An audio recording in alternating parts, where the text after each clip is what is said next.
Chacun sait que notre destin est inscrit dans nos gènes, non seulement le destin des hommes, mais également le destin de toutes les espèces vivantes. Donc il est très important de comprendre ce qu'il y a dans un gène et ce qu'est un gène. Donc les gènes sont en fait des éléments de la molécule d'ADN qui code pour l'ensemble de nos caractéristiques. Où sont les gènes? Ils sont donc situés à l'intérieur de la cellule, dans le noyau, et quand on regarde un noyau au microscope, on voit la molécule d'ADN sous une forme de filament qui est enchevêtré et on sait que les gènes sont là, mais on ne peut pas les voir. Si on veut regarder mieux où ils sont localisés, en réalité, on a une option, c'est de regarder au moment où la cellule se divise, car à ce moment-là, on voit beaucoup plus clairement les chromosomes, qui sont les supports de l'ADN. La molécule d'ADN, la double hélice, étant à l'intérieur d'un petit manchon de protéines qui la protège. Et en tout, nous avons dans l'espèce humaine 23 paires de chromosomes qui nous viennent pour l'un 23 du père, 23 de la mère. C'est vrai dans toutes les espèces sexuées, mais le nombre de chromosomes varie d'une espèce à l'autre. Si on regarde, on déplie cette molécule d'ADN qui est dans chacun des chromosomes, jusqu'à l'extrême, on peut voir que ce filament est en fait un filament qui est composé d'une chaîne de petites molécules qui sont les acides désoxyribonucléiques, c'est pour ça qu'on appelle ADN. Et cette chaîne d'ADN est faite de 4 lettres d'un code qui va être lu pour fabriquer une protéine.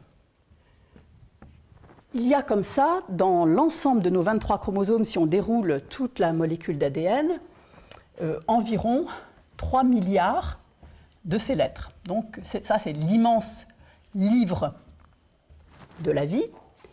Et sur ces 3 milliards de lettres, il y a des phrases qui sont les instructions pour fabriquer les protéines, qui sont les gènes. Donc il y a les lettres, il y a ensuite la phrase, sachant qu'entre les lettres et la phrase, il y a la lecture de mots, et les mots sont lus 3 lettres par 3 lettres, comme ça. Chaque 3 lettres veut dire quelque chose pour mettre un élément de la protéine qui sont les acides aminés. Ce gène peut avoir une longueur très très variable, il y en a de très grands, de beaucoup plus petits, mais ils ont tous en commun le fait qu'ils ont au début une séquence codante qui dit que c'est le début de la fabrication, ça s'appelle le promoteur. Et à la fin, ils ont une séquence codante qui dit que c'est la fin, et c'est un codon, c'est-à-dire 3 lettres, qui dit stop. Donc en fait, un gène, c'est une séquence d'ADN entre un promoteur pour débuter la lecture et un codon stop qui va être à l'origine de la fabrication d'une protéine. Et les protéines qui sont fabriquées à partir de ça sont de 2 natures. Des protéines de structure, qui sont donc les briques du vivant, qui sont les petits éléments qui vont être à l'origine de nos cellules, de nos organes, et sont également des enzymes qui vont être les outils pour fabriquer d'autres éléments du corps humain qui ne sont pas de nature protéinique, par exemple les glucides, les lipides, etc.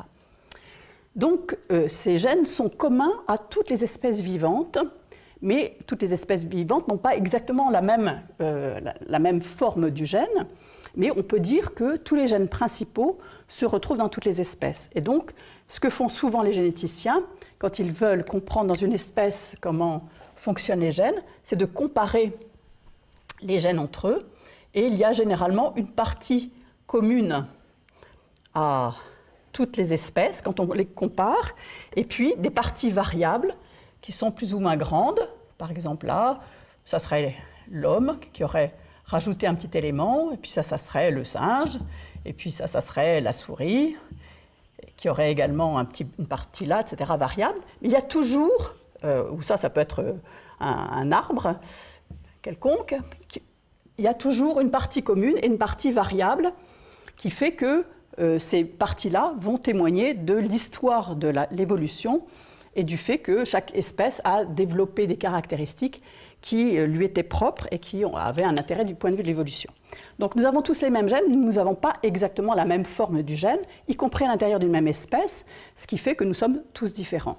Donc les gènes sont bien à l'origine de la vie et de et de notre destin, et il y a une infinité de possibilités pour définir les caractères.